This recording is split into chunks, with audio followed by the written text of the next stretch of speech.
Presidential scholarship has actually helped me pursue a further education since I am paying for college by myself. This school has allowed me to pursue an engineering major that I am really looking forward to using in the field.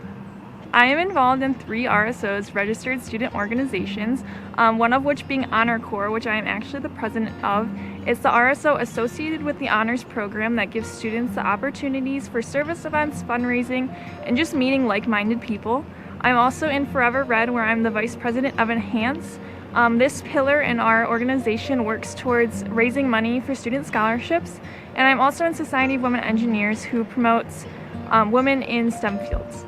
The honors program has given me a great opportunity to become a leader, specifically because the honors classes you take focus on mainly topics you wouldn't normally take as a major. So we have mechanical engineering majors, biology majors that are taking classes in other fields such as gender studies, or right now I'm in environmental injustices, and it really just broadens my education. I really enjoyed the honors courses more than I really thought I would. Being an engineering major, it's not very common in the honors program, but I would really encourage anyone to join if they can, because you meet so many different people, so many different professors, and get a different outlook on things going on in the world.